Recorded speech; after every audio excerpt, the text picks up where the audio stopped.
Well, it's Oscar night, and we thought, why not stand in front of a boat that has the same color as the statue? Yes, and it's gold. And right behind it is Spielberg's yacht. Right. Well, apparently this is John Duty's boat. This is, or he wishes.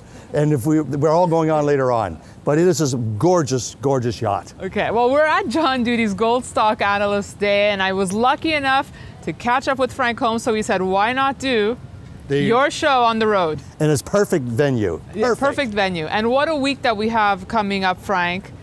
So I want to get your thoughts on how gold's been playing out. Well, what's happened, you've seen the 10-year government bond yields rise, and that inverse relationship always happens with gold coming off. So the big number, and that's going to be this Thursday, right, is a CPI number. Also, we have Yellen scheduled to speak this week. Tomorrow. Tomorrow.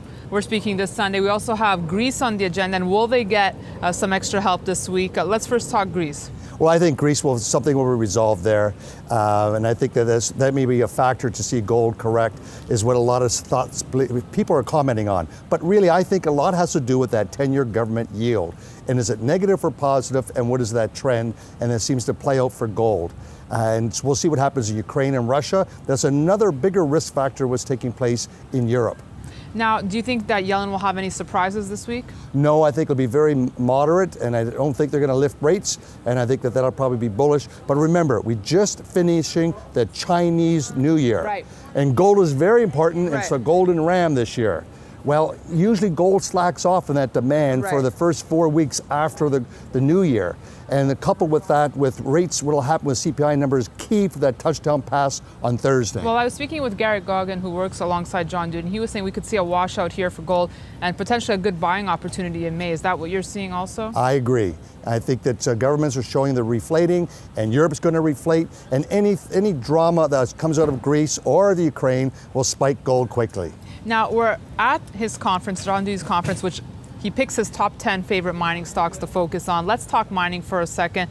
Do you think the sentiment is better compared to last year, Frank? I do. I think there's much more confidence, mainly because just coming back from Indaba and witnessing major, big blue chip companies from South Africa speaking, is that there's a real focus on CEOs and that return on the capital, not just growth for the sake of growth. And I think the CEO of El Dorado, when he spoke today, Paul did a great job in articulating that just growing for the big growth is not the thing to do. Focus on returns and capital. Well, I know you're a subscriber to John Duty's newsletter, but were there any takeaways you got today from the mining companies? I just enjoy, thinking being here with that sort of thought process of people communicating and hearing their presentations. Now they're going to go to the big BMO resource conference, and my team will be there. But I really enjoyed the royalty companies' presentations. I love the royalty business. Royal Gold, Franco-Nevada, Silver Wheaton, all have huge cash flow per employee. They have dividend models. They have 60 to 70% like high-tech yield. So profit margins, I like that space. Well, are we going to see you at PDAC, or is it too cold for you?